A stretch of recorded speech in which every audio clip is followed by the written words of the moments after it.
Hello, everyone. Welcome back to the English Learning Podcast, where we make learning English simple, fun, and effective. I'm your host, Jason, and today we're talking about a challenge that many of you might be facing: how to practice English without a partner. Whether you're just starting out or trying to improve your fluency, this episode is for you. That's right, Jason. Hi, everyone. I'm Julia, your co-host. You know, one of the biggest struggles English learners talk about is finding someone to practice with. It can feel lonely or even frustrating, but don't worry. We're here to show you that you don't actually need a partner to improve your English. Exactly. In fact, practicing alone has its own set of benefits. We're going to share practical tips, tools, and techniques to help you build confidence, improve your skills, and have fun while learning.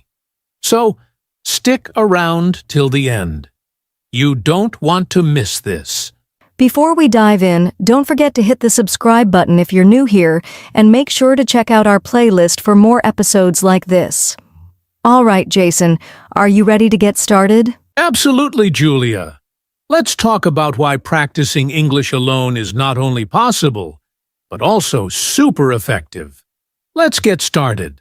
All right, let's talk about why practicing English alone is so important. A lot of people think that, without a partner, it's impossible to make progress, but that's just not true. In fact, practicing alone can give you more control over your learning. For example, you can focus on the areas where you need the most improvement, whether that's pronunciation, vocabulary, or grammar. Exactly, Jason. And you know, practicing alone also means you don't have to worry about making mistakes in front of others. You can take your time, repeat things as many times as you need, and learn at your own pace. That's a huge advantage, especially for beginners who might feel shy or nervous when speaking English. Absolutely. Plus, when you're practicing alone, you develop self-discipline and consistency. Think about it.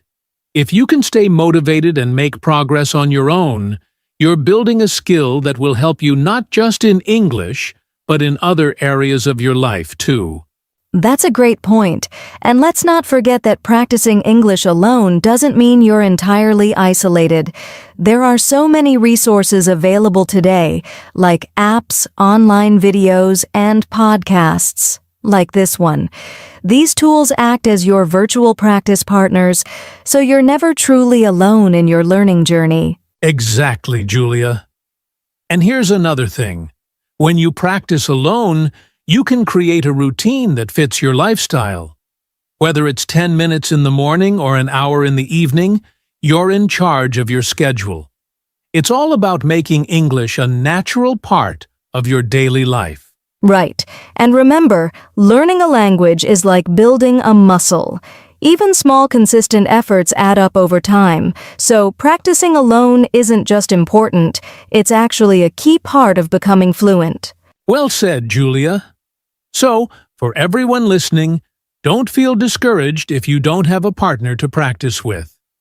You have everything you need to succeed right at your fingertips. In the next section, we're going to bust some common myths about practicing English alone, so stay tuned. Now, let's address some of the common myths about practicing English alone.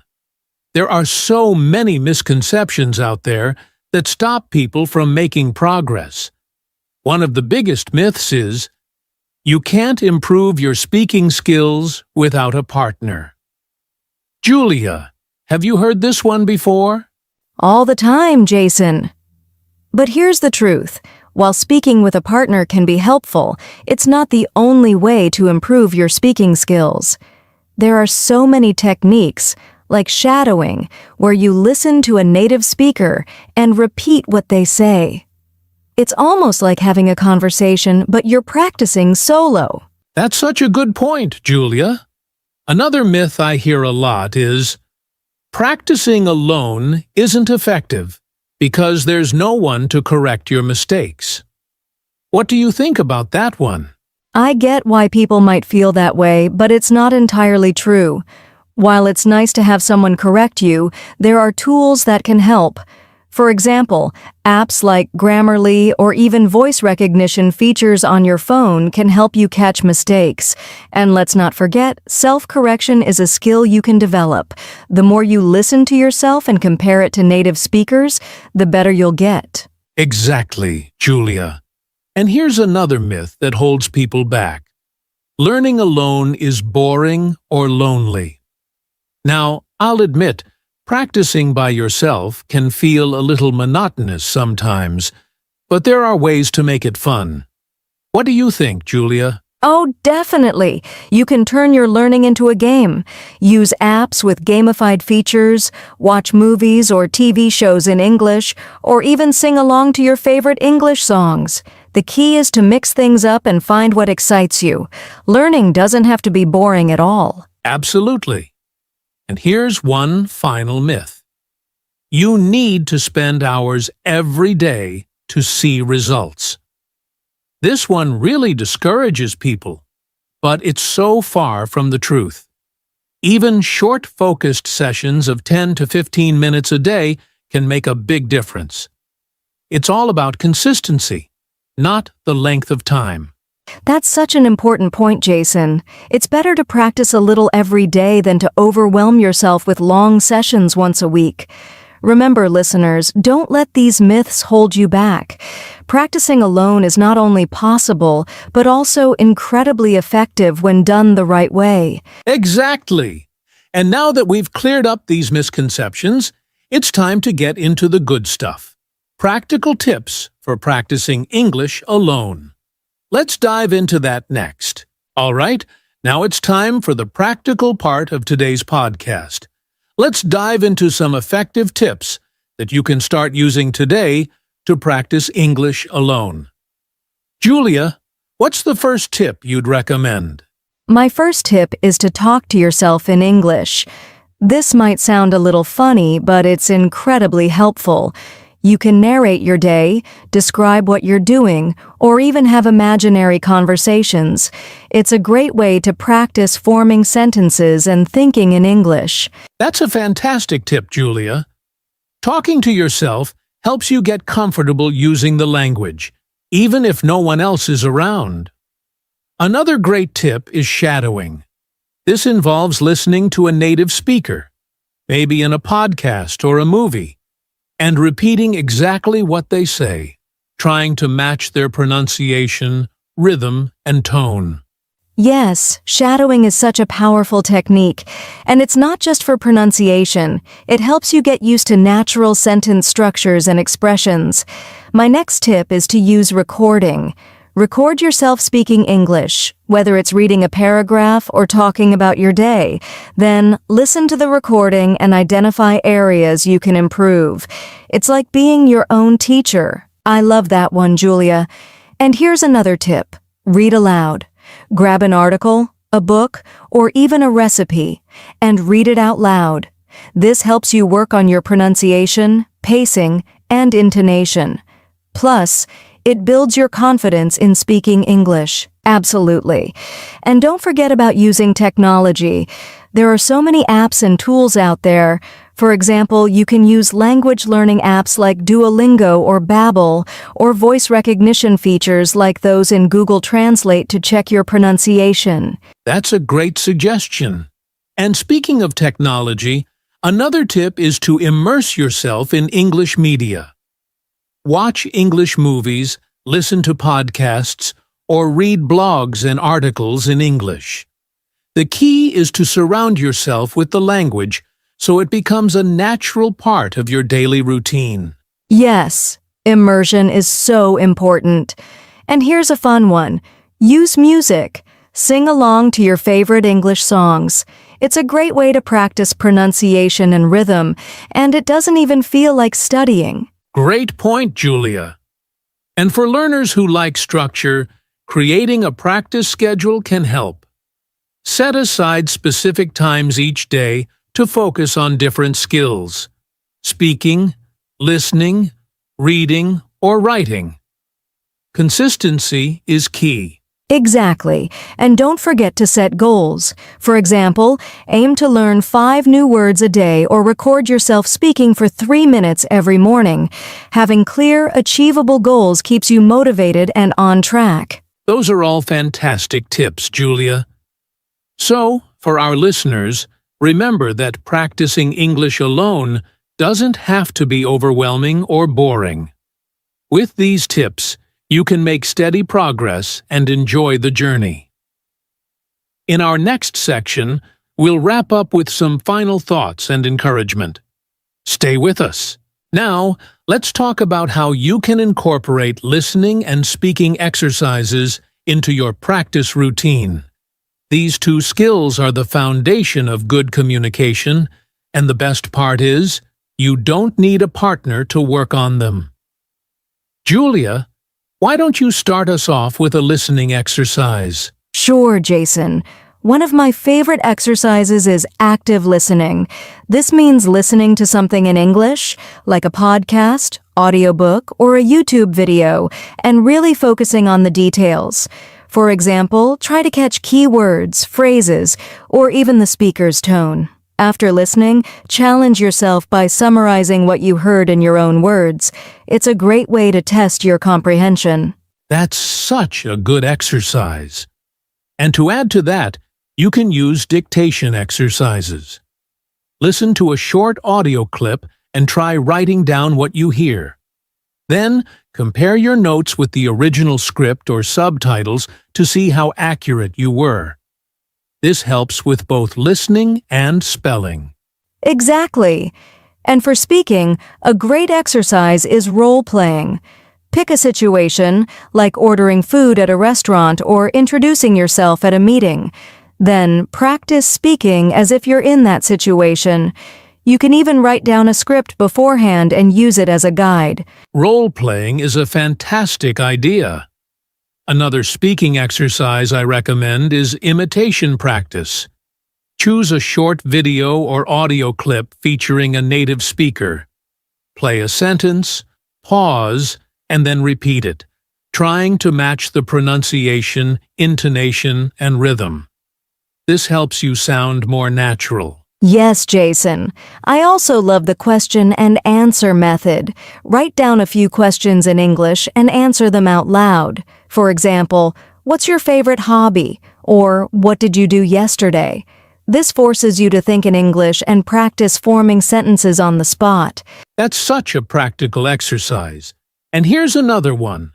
Use voice assistants. Apps like Siri, Alexa, or Google Assistant are perfect for practicing spoken English. Ask them questions, give commands, or have short conversations. They're surprisingly good at understanding different accents. Great tip, Jason. And don't forget to practice listening for accents and dialects. Try listening to English speakers from different regions, like British, American, or Australian English. This will train your ear to understand various accents, which is incredibly useful in real-life conversations. Absolutely, Julia. And for those who enjoy challenges, try combining listening and speaking exercises. For instance, after listening to a podcast, pause and try explaining the main points aloud as if you're teaching someone else. It's a great way to practice both skills simultaneously. That's a great idea. Listeners, remember that these exercises don't require a lot of time, just consistency. Even 15 minutes a day can make a huge difference in your progress. Exactly. And in our next section, we'll wrap up with some final thoughts and encouragement to keep you motivated. Stay tuned. Now, let's talk about creating a daily practice routine. One of the best ways to make consistent progress in English is by having a structured plan. Julia, why is a routine so important for language learners? Great question, Jason. A routine helps you stay consistent, and consistency is key when learning a language. Even small daily efforts can add up to big improvements over time. Plus, having a routine makes learning less overwhelming because you know exactly what to do each day. Exactly. So, Let's break it down for our listeners. A daily routine doesn't have to be complicated or time-consuming. Let's start with how they can organize their day. Julia, what would a simple routine look like for someone who only has 30 minutes a day? Good point, Jason. If you have 30 minutes, you can divide it into 3 parts. Spend 10 minutes on listening, like watching a short video or listening to a podcast. Then take 10 minutes to practice speaking, maybe by repeating what you heard or talking about your day. Finally, use the last 10 minutes to focus on vocabulary or grammar. That's a great breakdown, Julia. And for those with more time, they can add other activities like reading a short article or doing a writing exercise. For example, they could write a paragraph about their day or describe something they recently learned. Exactly. Another tip is to use theme-based practice. Pick a topic for the day, like food, travel, or hobbies, and focus all your activities around it. For example, listen to a podcast about travel, learn travel-related vocabulary, and then practice speaking by imagining you're at an airport. I love the idea of themes. And here's another important point. Set specific goals for each day. Instead of saying, "I'll practice English," say, "I'll learn 5 new words and use them in sentences," or "I'll record myself speaking for 2 minutes." Clear goals help you stay focused and motivated. Yes, goals are so important, and don't forget to review what you've learned. At the end of each week, take 10 to 15 minutes to go over the vocabulary, phrases, or grammar points you practiced. This helps reinforce your learning. Absolutely, Julia. And here's a bonus tip. Make it fun. Incorporate activities you enjoy, like watching your favorite TV shows in English or playing language learning games. The more enjoyable your routine, the more likely you are to stick with it. That's so true, Jason. And one final thing, be realistic. Start small, especially if you're new to creating a routine. Even 10 minutes a day can make a big difference. The key is to build the habit and gradually increase your practice time. Great advice, Julia. Listeners, remember that your routine doesn't have to be perfect. The most important thing is to show up every day and keep practicing. In the next section, we'll share some final thoughts and encouragement to keep you going strong. Stay tuned. All right, as we wrap up, let's talk about something every language learner struggles with at some point: staying motivated and consistent. Julia, why do you think staying motivated is so challenging for many people? That's a great question, Jason. I think it's because language learning is a long journey, and progress isn't always immediate. It's easy to feel discouraged when you don't see results right away, but the key is to remember that small daily efforts lead to big changes over time. Absolutely. And staying consistent doesn't mean you'll never miss a day. It's about building a habit and not giving up even if you hit a rough patch. Julia, what are some ways our listeners can keep their motivation high? One of the best ways is to set clear, achievable goals. For example, instead of saying, "I want to speak English fluently," set smaller goals like, "I want to learn 10 new words this week," or "I'll practice speaking for 15 minutes every day." Achieving these smaller goals gives you a sense of progress. One of the best ways is to set clear, achievable goals. For example, instead of saying, "I want to speak English fluently," set smaller goals like, "I want to learn 10 new words this week," or "I'll practice speaking for 15 minutes every day." Achieving these smaller goals gives you a sense of progress. Great point. I'd add that celebrating your achievements, no matter how small, is also important. Did you finally understand a whole conversation in a movie? Celebrate it. Did you speak a few sentences in English without pausing? That's worth celebrating too. Yes. And another tip is to remind yourself why you're learning English in the first place. Maybe it's for a better job, to travel, or to connect with new people. Keep that reason in mind whenever you feel like giving up. Exactly. I also recommend mixing things up to keep learning fun. Try new activities, explore different resources, or switch up your routine. For example, if you've been practicing vocabulary, take a break and watch a funny English video or listen to a song instead. That's a great idea, Jason. And here's another tip. Find a way to track your progress. Use a journal or an app to record what you learn each day. Over time, you'll be amazed at how far you've come, and that can be a huge motivation boost. Definitely, Julia. And let's not forget the power of a positive mindset. It's okay to make mistakes. They're part of the learning process. Instead of saying, "I'm bad at this," say, "I'm getting better every day." A positive attitude can make a huge difference. Absolutely, Jason. And finally, surround yourself with English. Even if you're practicing alone, you can immerse yourself by reading, listening, and thinking in English as much as possible. The more exposure you have, the more natural it will feel. Great advice, Julia. To all our listeners, remember, motivation comes and goes, but consistency is what brings results. Keep showing up and don't be afraid to try new things.